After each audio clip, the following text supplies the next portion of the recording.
siapa punya, apa produk yang orang keluarkan. Inilah betapa kuatnya satu trademark itu mesti didaftarkan. Jadi trademark ini adalah simbol, logo, nama, slogan, warna, ataupun gabungan elemen yang mewakili sesuatu jenama ataupun perniagaan. Okey. Kalau kamu dapatlah, saya mau kamu cari satu benda yang, bukan satu, dua. Ada dua benda yang sama untuk semua jenama yang ada di sini. Cuba cari. Bukan?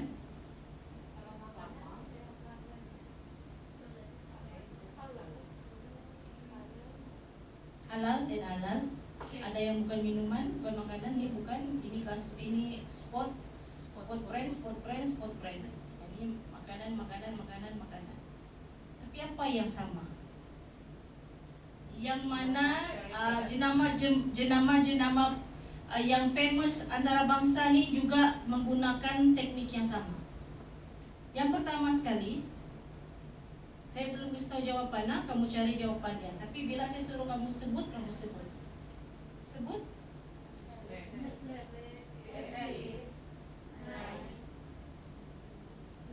Nike.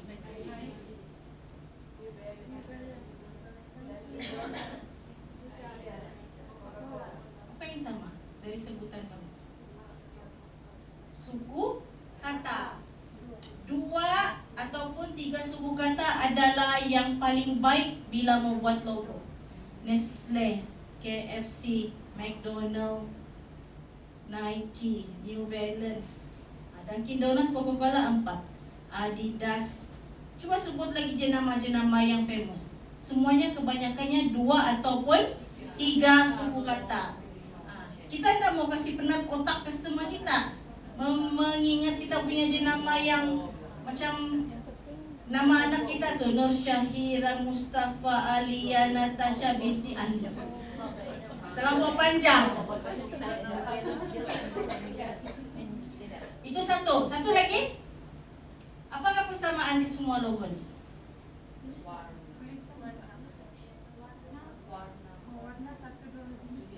Warna.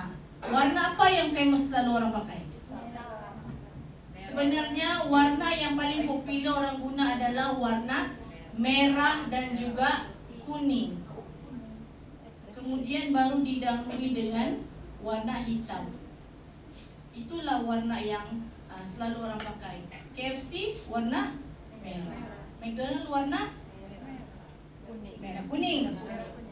Maggi merah. Maggi merah. Jadi itu adalah warna. Jadi bila kamu buat logo, janganlah warna-warna pastel. Warna-warna striking kita mau, merah, kuning, oranye, supaya lebih senang orang tengoknya dari jauh, tahu sudah. Okey? Itu adalah teknik untuk buat penjenamaan. Okey, yang kedua adalah hak cipta. Hak ciptanya apa pula? Perlindungan kepada karya asal seperti penulisan, muzik, video, lukisan, reka bentuk grafik dan bahan digital.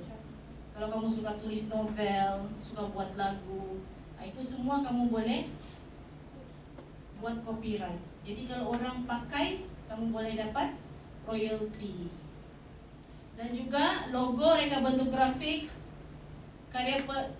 kandungan digital dan media, perisian dan aplikasi, resepi dan manual operasi. Pernah tahukah case resepi ini di Malaysia? Ada orang cuba patentkan. Pernah dengar? Pernah tahu? Tak pernah? Bukan? Dia resepi. Memang resepi. Dia mau kasih copyright resepi dia, tapi ditolak.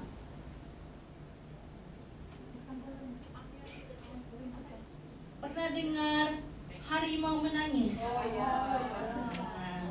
Siapa yang membuat tu? Mama Niolova. Dia mau patentkan harimau menangis itu, tapi dia tidak dapat. Sebab apa? Dia terlalu general untuk membuktikan siapa yang duluan cipta resepi itu. Jadi My Ipo reject dia punya permohonan. kek lapis Sarawak. Kamu tahu gak kek lapis Sarawak itu adalah jenama? Dia satu jenama berdasarkan geografi. Kek lapis Sarawak tuh dia dipunyai oleh satu persatuan kek lapis di Sarawak. Dorang tuh, kalau dorang mau sama orang, kaya sudah kali. Sebab orang menjual semua kek lapis Sarawak, kek lapis Sarawak. Sebenarnya itu adalah trademark. Orang tidak boleh guna. Trademark. Ada lagi satu. Kalau saya sebut nih mesti kamu terkejut. Shell out. Shell out adalah satu jenama dan dia dipatenkan oleh satu syarikat di Semenanjung. Saya lupa sudah. Dan memang dia itulah konsep dia yang makan di meja panjang-panjang macam tu. Dorang cipta konsep itu dan dorang terus patenkan. Dan sepatutnya kalau ada restoran yang tulisan shell out, dia boleh je ada saman pun, tapi sudah terlalu banyak sudah orang guna kan. Satu lagi lada hitam Sarawak. Itu pun trademark. Itu adalah trademark dari segi geografi. So kalau kamu tiba-tiba mau kasih nama lada hitam Sarawak tapi kamu di Sabah, tidak boleh. Sarawak tu tidak boleh guna. Dia mesti ikut di mana geografi, di mana tempat dia dipatenkan. Okay, next mereka bentuk perindustrian. Ini melibatkan bentuk luaran, corak, susunan garisan. Ini desain lah, pembungkusan, macam mana dia desain tu, packaging dia tajam kah, dia berapa segi kah, 10-15 segi kah, perabot peralatan elektronik. Ini semua mereka bentuk perindustrian. Patent pula ciptaan teknikal yang mempunyai unsur kebaharuan, boleh digunakan dalam industri dan mempunyai langkah inovatif. Seperti formula pemprosesan makanan tahan lama tanpa bahan pengawetan. Ini contoh. Ataupun kaedah baru menyemai padi dalam kawasan tanah tinggi. Kalau ada orang buat kaedah baru ni, dia boleh kasih patent. Jadi kalau siapa-siapa yang mau guna kena minta kebenaran dia dulu. Okay, so kepentingan melindungi harta intelek dalam perniagaan, dia adalah aset, boleh bikin duit, dan juga boleh menghalang peniruan, meningkatkan kepercayaan pasaran, mengelakkan pertikaian undang-undang, melindungi inovasi jangka panjang, dan memudahkan proses franchise. Jadi yang tadi tu Zee mau franchise, dia wajib ada IP, dia wajib daftar trademark dulu. Kalau orang tidak daftar trademark, tidak boleh franchise. Okay, ini prosedur ringkas lah. Pergi laman web, daftar akaun pengguna, lengkapkan borang, semuanya online. Bayar pendaftaran, bayarannya mula-mula 250, tapi dia berbeza juga mengikut jenis patent, tapi 250 dulu tuh. Itu saya makan pertama. Kemudian dia akan melalui proses pengesahan dan proses pemeriksaan selama 2 kali lah sepatutnya. Barulah sijil pendaftaran dikeluarkan. Ini saya tidak elaborate panjang. Okay. Jadi ini kita sudah saya sudah terangkan tadi kesan kegagalan. Kalau tidak daftar kamu punya trademark, boleh ditiru, diciplak, hak eksklusif. Inilah paling sedih. Penat-penat buat, penat-penat desain, tiba-tiba orang baru buat 1 hari, terus dia pergi register, dia pula yang dapat hak eksklusif itu. Ini pun Vivi Yusof pun ada buatkan. Okay, jadi kesianlah usahawan-usahawan yang kecil-kecil ni. Baik, seterusnya kita pergi kepada etika perniagaan. Nah, ini secara general saja. So, apa itu etika perniagaan? Adalah prinsip moral dan nilai yang membimbing tingkah laku individu dan organisasi dalam dunia perniagaan. Ini adalah amalan etika untuk mengurangkan risiko melanggar undang-undang. Apa salah satu contoh etika yang tidak baik dalam perniagaan? Selalulah orang buat, kau kasih aku projek 1 juta, aku ikut 250. Kan, itu yang selalu ada. Selalu betul orang buat. Kasih masuk aku dalam syarikat nih, jadi nanti aku belanja kau makan. Kan? Ini adalah etika-etika yang telah dilanggar. Jadi sebagai usahawan janganlah kita langgar etika perniagaan kita. Kalau kita mau orang trust kita, kita janji sama klien order kamu punya serunding ketam. Saya mau 20 karton. Dalam satu karton tu ada 24 pack. Tapi bila kamu antar 20. Tapi di dalam tu kamu kasih kurang 2, 3. Bila kamu punya klien dapat ada kurang. Enggak lah. Ngam nih, masa kami hantar ngam nih 24 pack. Mungkin kamu punya staff yang ambil, tipu lagi. Itu salah satu etika perniagaan juga. Inilah rasuah, penipuan, eksploitasi pekerja, penipuan keuangan, dan kelestarian alam sekitar. Ini penipuan keuangan nih sama jugalah. Mau mohon pinjaman ataupun yang baru-baru nih. Receipt. Kan, scam receipt, QR. Kunafa tu. Saya pun heran, sampai betul orang mengedit dalam masa beberapa saat kan. Lepas tu depan-depan orang lagi tu. Sampai betul orang. Okay, time for a brand break lagi. Apa kita punya break nih? Okay, kita punya quiz time.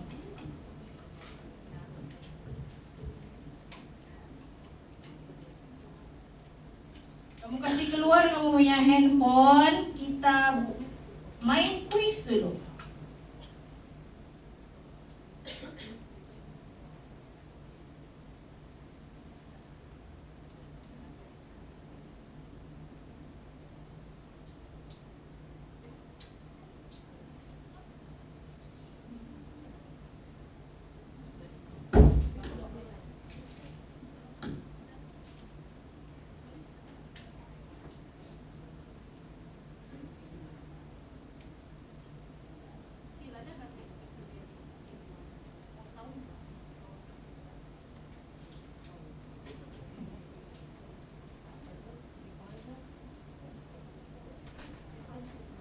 Ini kuisnya apa yang kamu belajar tadi.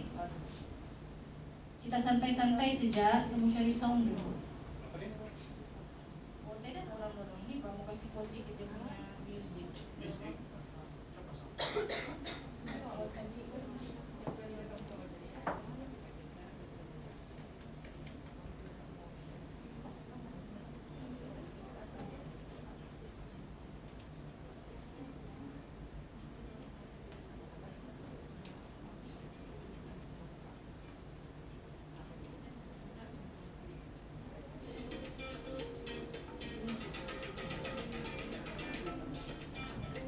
Oke, kamu boleh scan QR di depan.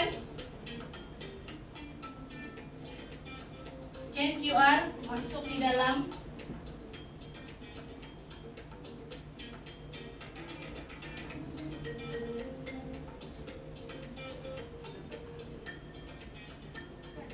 Kita ada 20 orang, jadi mesti partisipan tuh mesti cukup 20 orang kalau kita start. Kalau kamu tidak dapat scan, kamu pergi Google, buka Kahoot. Buka tu www.kahoot.it, lepas tu kasih masuk itu game pin. Arvina, Sheila, Echa, Z, Lin, Tina, lagi mana lagi yang lain? 14 orang lagi.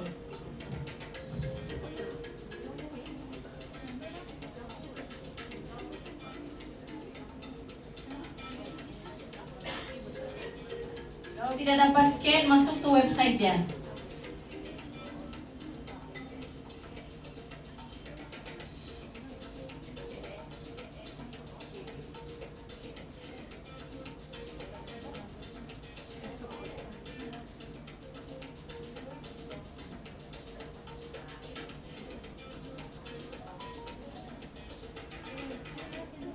9 orang lagi, baru 11 yang masuk.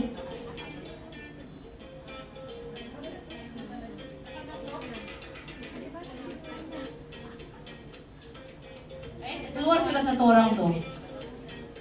Siapa yang keluar?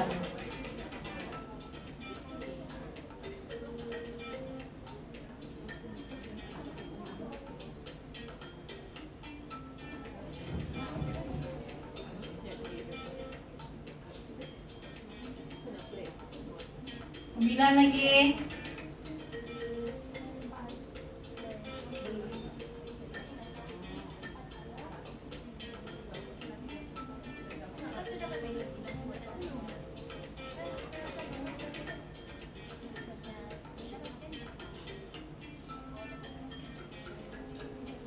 Lima lagi, 4. Siapa lagi 4 orang? 3.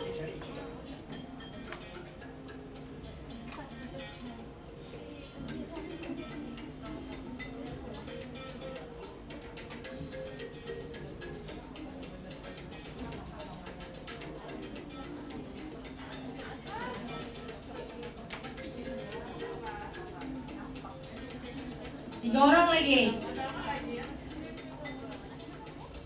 Siapa punya nama belum ada sini?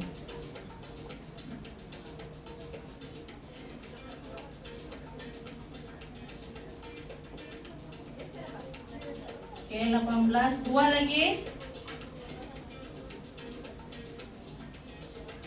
8. Ya. Belum ada masuk akal saja.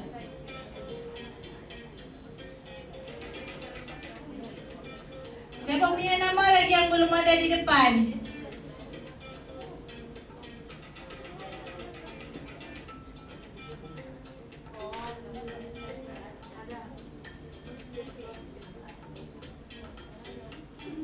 Kita tunggu semua masuk.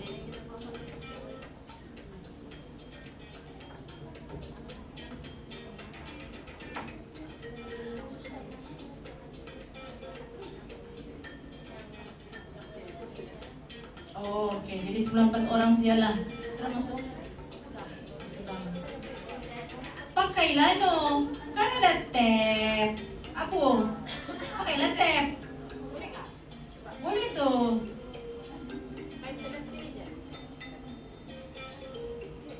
Asal ada internet.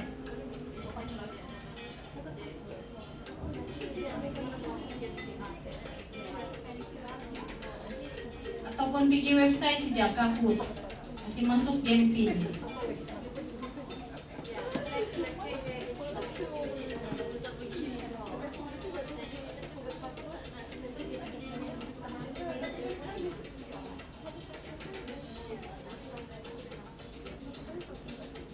Tepat?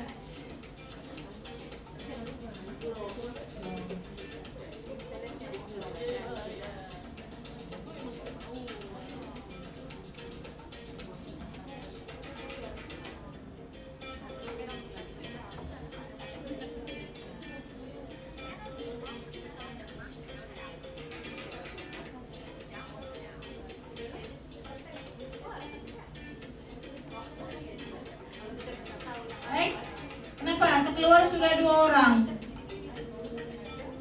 Terkeluar sudah Shilin.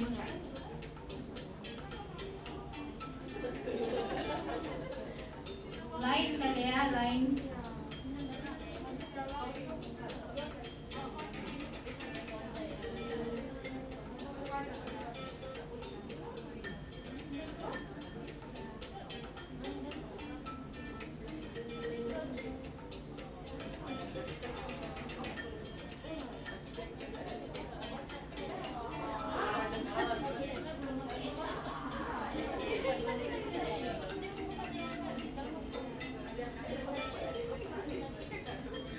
Siapa yang terkeluar? 1 orang. Kalau 18 sudah kita start. Nama siapa Teda?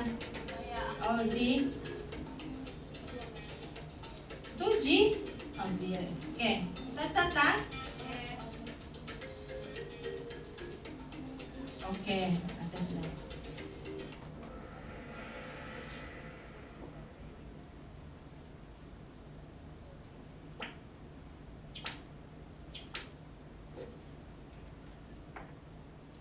Tengok soalan, kamu jawab di telepon.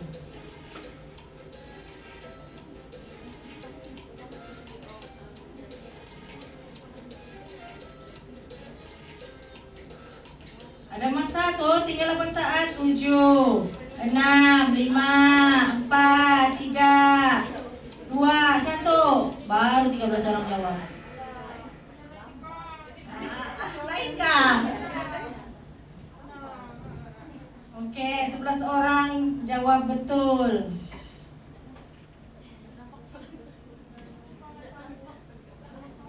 Oke, next one. Oke, siapa tuh? Oke, N paling laju.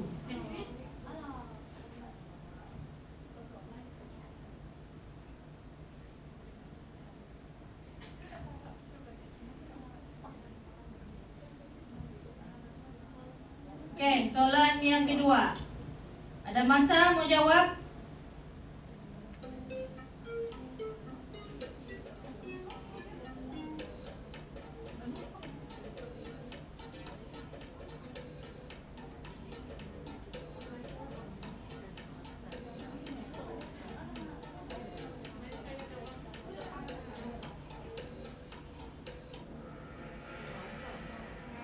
Jawab betul.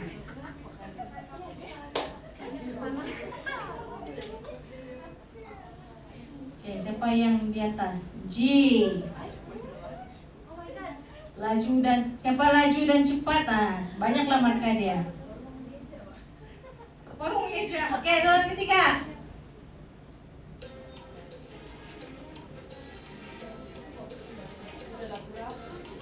Mana balangkunya?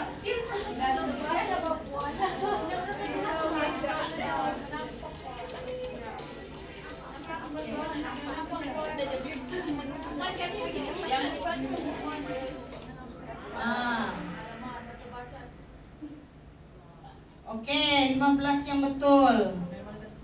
Memang data bacaan lupa. Oke, G masih lagi mengungguli. Diikuti rapat oleh Z. Oke, soalan yang keempat.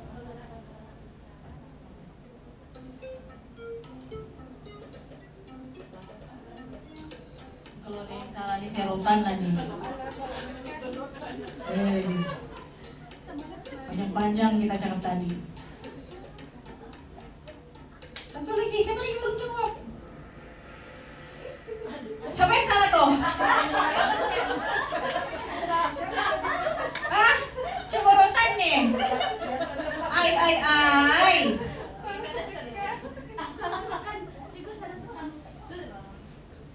Oke, G masih mengungguli. Sekarang Dayang di tempat kedua, N tempat ketiga. Mana sudah Sisi? Oh, salah anak tadi tuh.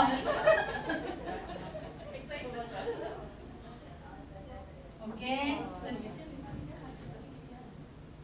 Soalan seterusnya.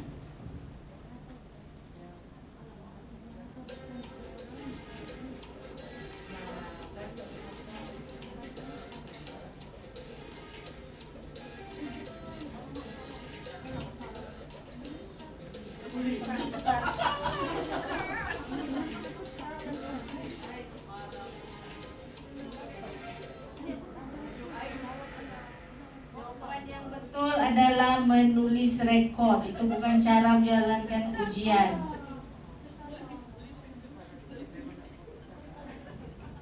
Oke, siapa yang scoreboard? Oke, Dayang naik. G jatuh nomor 3, Arvina nomor 2. Oke, soalan seterusnya. 10 ya soalan nih. Saya suruh lompat katak nih kalau saya ada yang salah.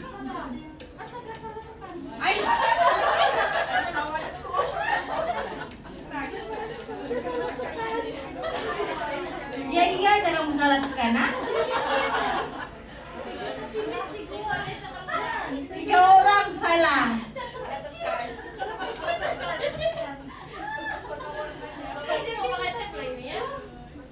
Oke, Dayang masih mengungguli. Oke, soalan seterusnya. Ini pun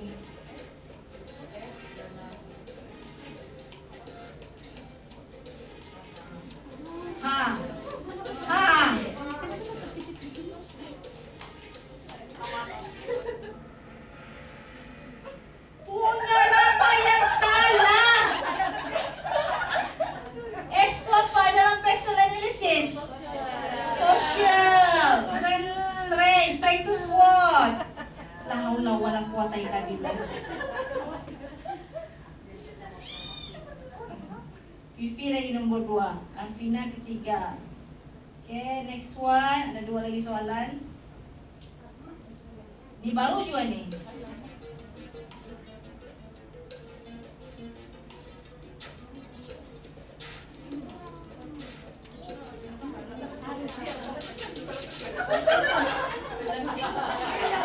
Dan kalian kasih timer 30 menit supaya lambat sedikit kamu membaca.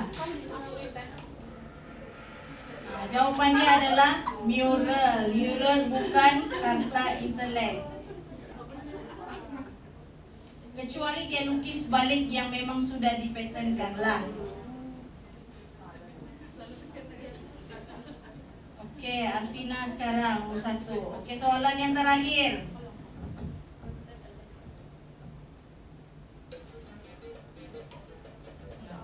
Prototype. Dijual sudah ke prototype?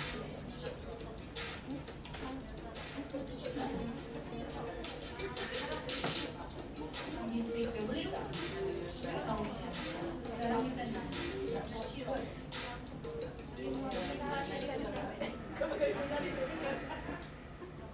Semua la ilaha illallah.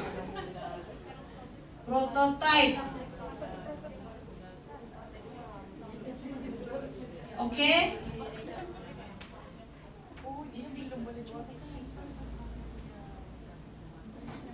Oke, jadi ada lagi kan?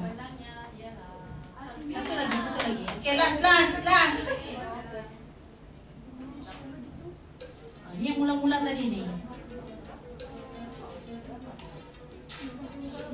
Mula-mula tadi.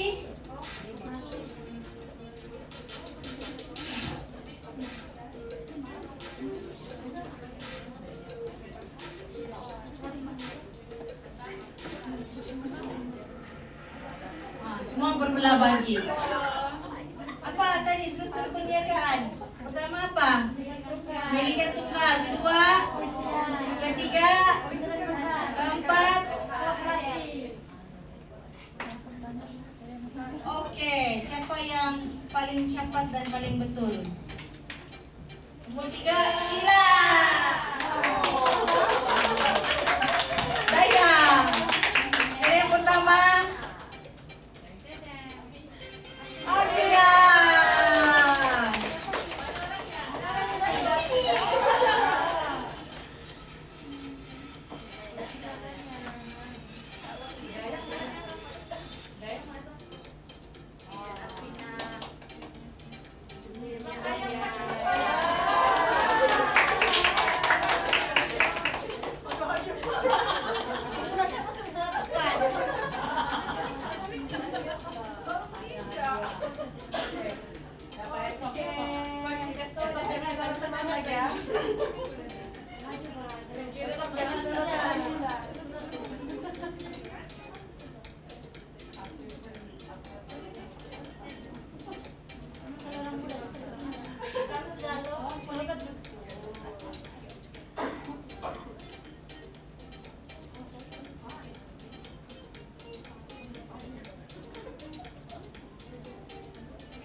Oke, so ini adalah topik kita yang terakhir pada petang ini, pengurusan operasi.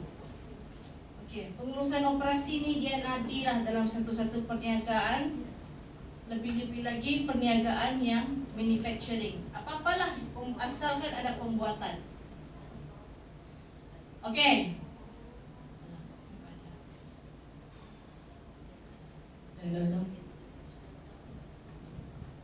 Pengurusan operasi adalah proses merancang, melaksanakan dan memantau aktiviti harian perniagaan bagi memastikan kecekapan dan keberkesanan, dan terbahagi kepada pembuatan, pengurusan keuangan, logistik ataupun pengedaran, dan juga teknologi.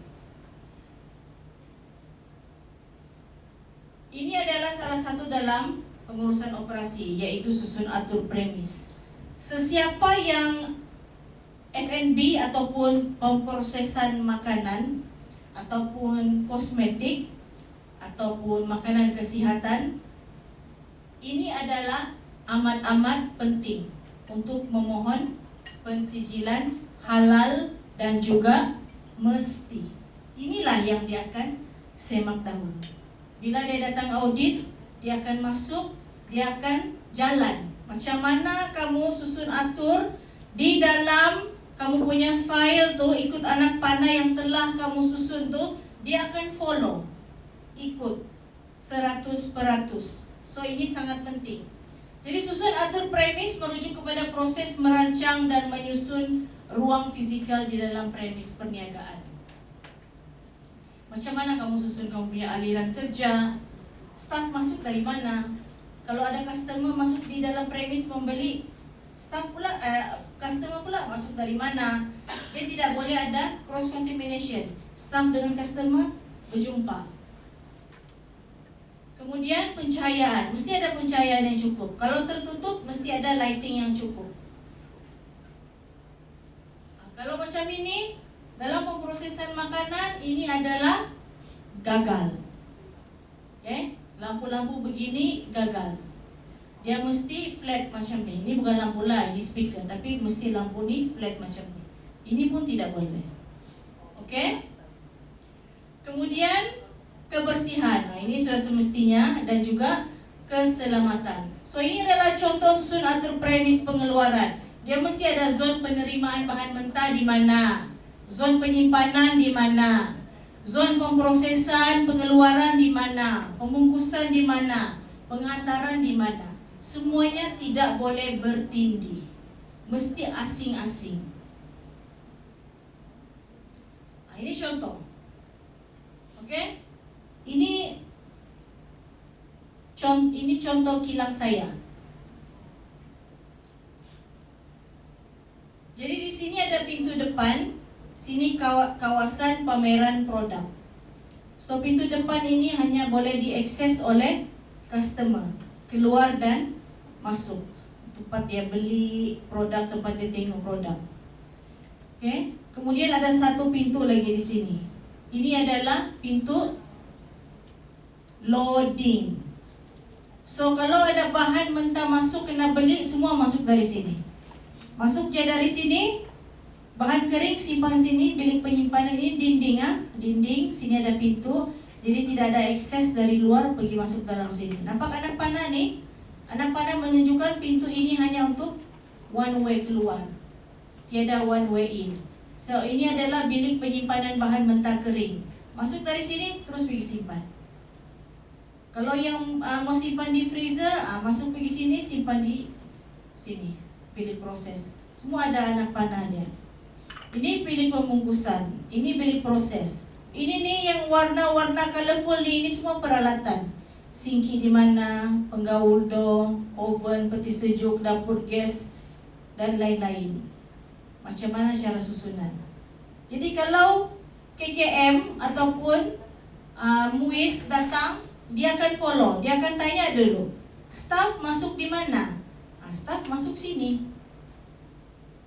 Jadi dia akan ikut anak panah nih, dia jalan ikut yang kuning nih, jalan pergi sini. Ini kawasan pemprosesan. Dari sini boleh akses pergi sini ataupun pergi sini. Kemudian kalau sini dari pembungkusan keluar pergi sini. Dia tidak berjumpa di sini. Dia ada satu pintu lagi di sini. Ini pula untuk jalan keluar. Kalau mau keluar balik kerja, merah ni keluar. So dia keluar saja macam ni. Dia tidak akan berjumpa dengan orang yang masuk. Keluar pun ada jadual. Ini tandas, ini bilik persalinan, ini tempat singgih. So inilah yang dinamakan susun atur premis. Okey, boleh faham? Okey, yang kedua pula carta alir proses. Ini benda kedua penting dalam pemprosesan. Dan kisahlah makanan kah, kosmetik kah. Kalau kamu mohon untuk pensijilan, ini adalah benda kedua penting selepas susun atur premis. Okey, carta alir proses ialah gambaran visual yang menunjukkan susunan langkah-langkah. Kalau serunding ketam tadi, mula-mula apa? Beli ketam, timbang, cuci, buka kulit dia, semua, setiap langkah. Dan menggunakan simbol seperti anak panah, kotak dan bulatan untuk memaparkan aliran tugas. Ini fix sudah. Kamu dah boleh guna bentuk love, bintang, 5 segi, oktagon, hektagon, dah boleh. Ini diamond shape ni menunjukkan mula dan juga tamat. Yang 4 segi menunjukkan proses yang sedang berjalan. Yang ini anak panah ni, dia sama ada keputusan pilihan ya ataupun tidak. Bukan anak panah. Dia kalau ada yang ini, dia adalah option. Kamu pilih ya ataupun tidak. Anak panah aliran proses. Okey, jadi dia menggambarkan perjalanan kerja daripada awal hingga akhir secara sistematik dan mudah difahami. Inilah. Okey. Contoh ini mula. Ini dia memanjang tapi nak muat, jadi saya letak di sini. Jadi ini mula, beli bahan mentah, lepas tu terima, lepas tu simpan. Kemudian kalau sudah mau guna, bersihkan, timbang, masak, tapis minyak, penyejukan, pembungkusan, penyimpanan produk siap, pengedaran produk siap, tamat. Untuk satu jenis produk. Kalaulah kamu ada banyak lagi jenis produk, jadi banyaklah kamu punya carta alir. Kenapa restoran-restoran susah, dorang malas mau apply pensijilan halal atau mesti? Sebab banyak sangat menu. Setiap satu menu dia kena buat macam ni. Nasi ayam, ayam tu buat apa dulu? Masak dulu ayam tu. Ayam, sejak kita cerita. Lain lagi nasinya. Belum lagi dia punya halia. Belum lagi sos dia. Satu-satu. Sebab itulah banyak pengusaha restoran, kedai makan tidak apply pensijilan halal. Orang hanya apply yang kebersihan saja ataupun yang best. Itu lebih mudah. Sebab terlampau banyak proses. Okey, SOP. SOP ialah dokumen bertulis. Dokumen bertulis. Bila dia cakap dokumen bertulis, tidak ada SOP yang main lisan, main ingat-ingat saja.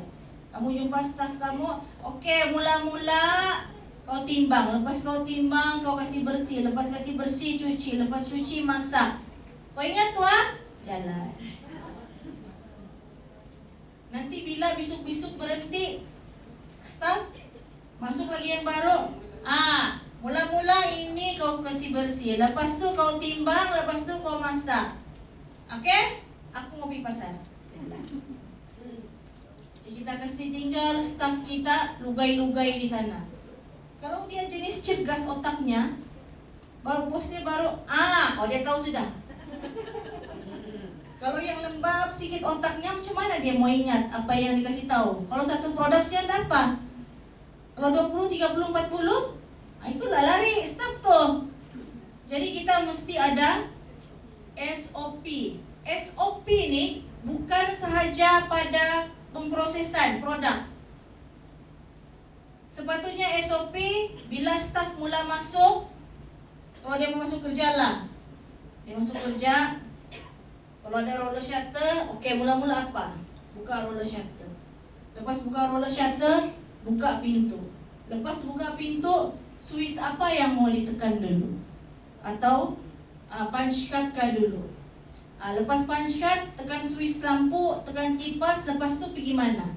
Itulah yang dinamakan Standard Operating Procedure, SOP. Setiap satu tu ada dia punya dokumen yang bertulis secara terperinci, langkah demi langkah.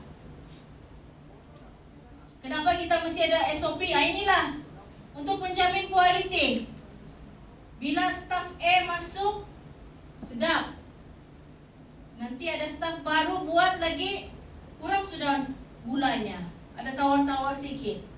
Nanti ganti lagi staf lain, dia rasa macam manis, dia rasa macam tawar, dia tambah lagi gula banyak-banyak. Pasal ikut lidah dia.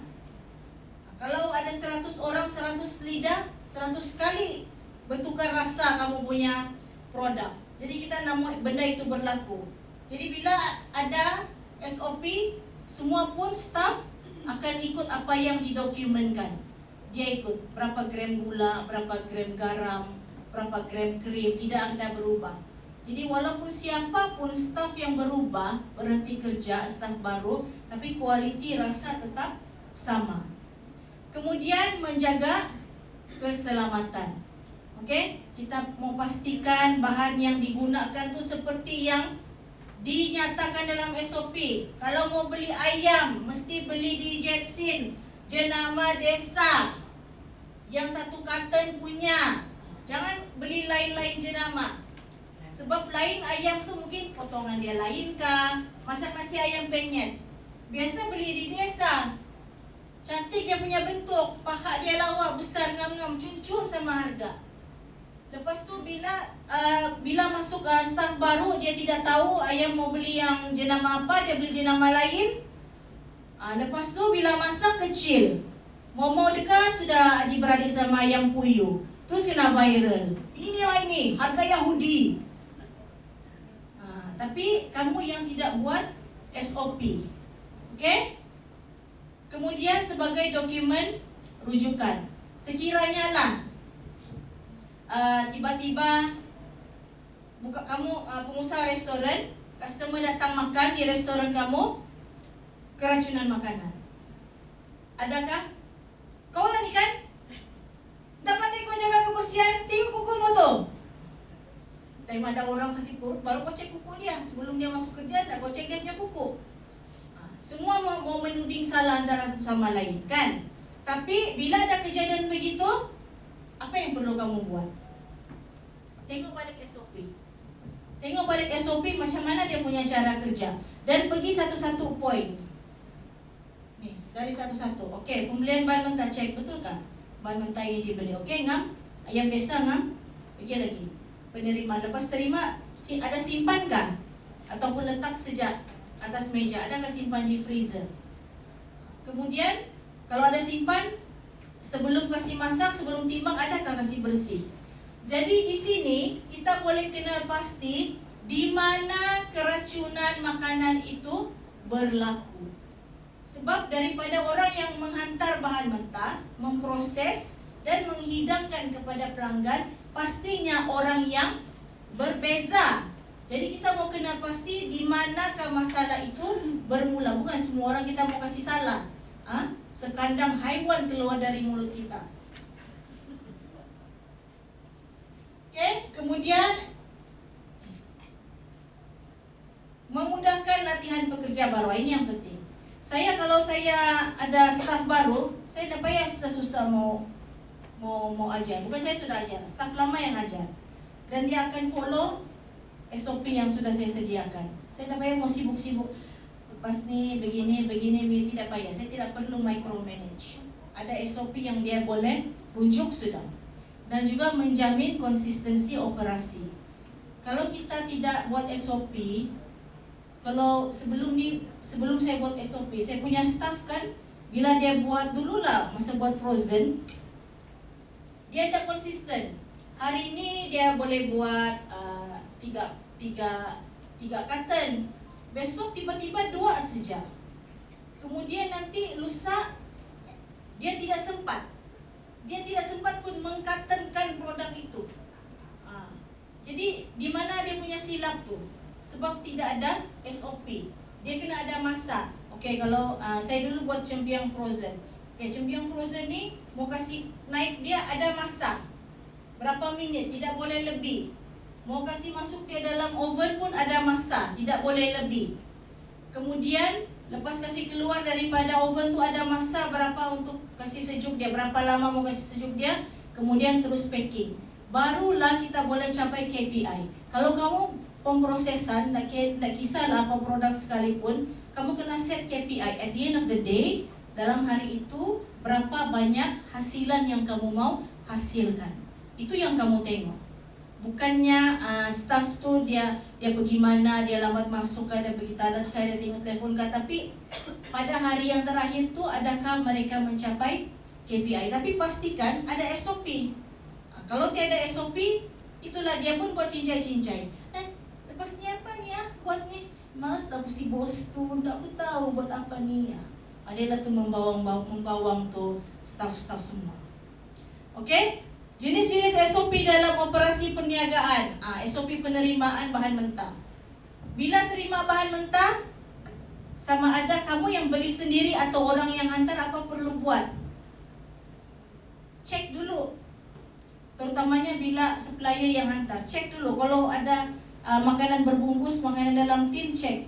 Adakah tin dia ada kemek, label dia sudah terbuka, ada bocor ke apakah, semak dulu dia.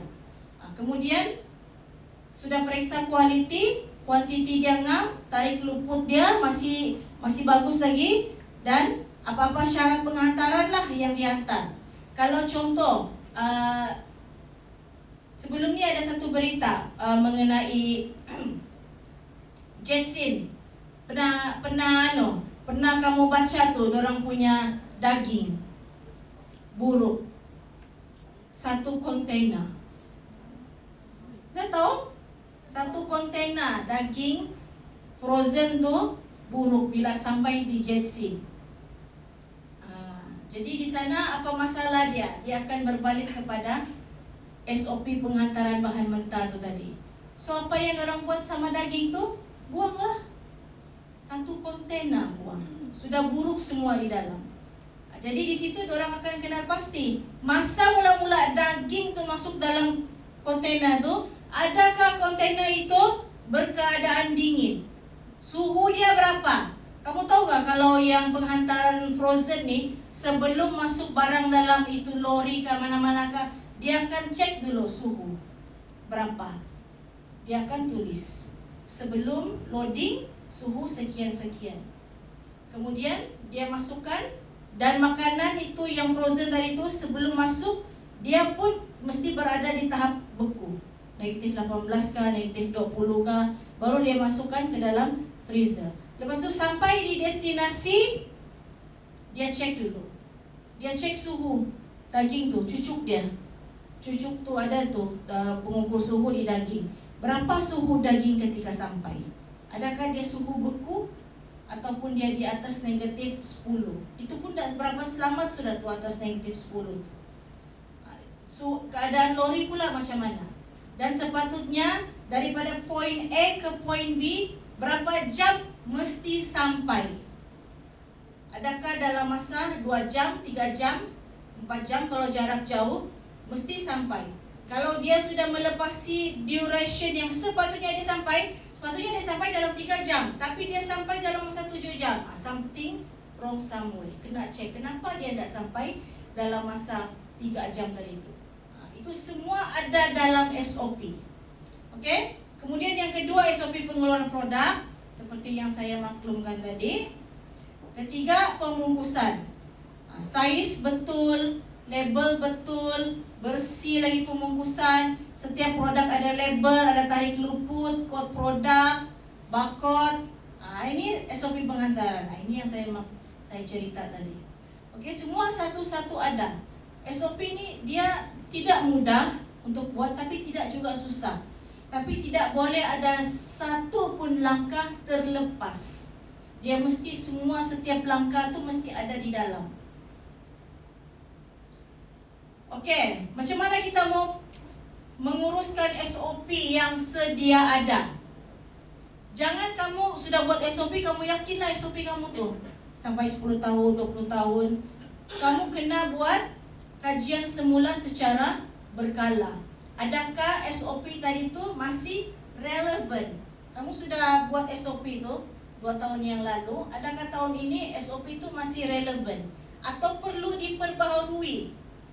Mungkin ada perkara-perkara, ada faktor-faktor yang mempengaruhi SOP tadi tu yang membuatkan kamu perlu perbaharui. Contohlah yang tadi pengantaran tu.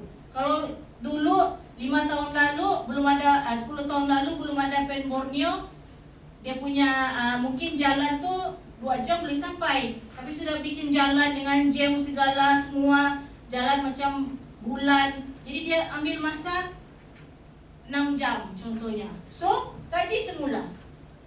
Kaji semula SOP itu adakah masih relevan ataupun tidak.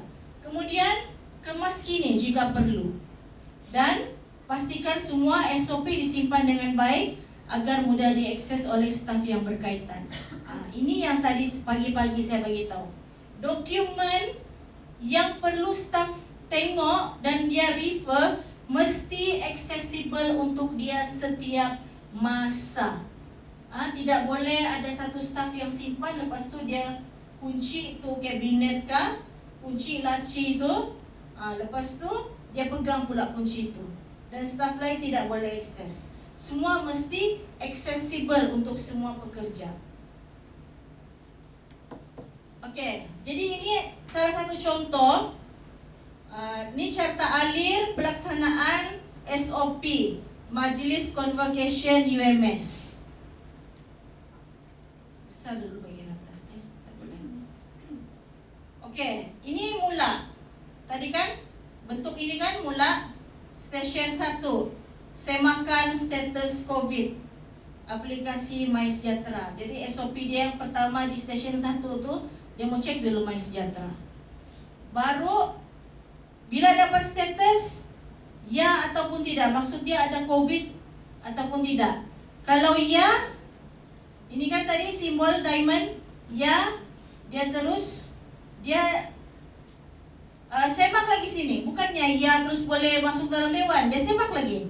Adakah status berisiko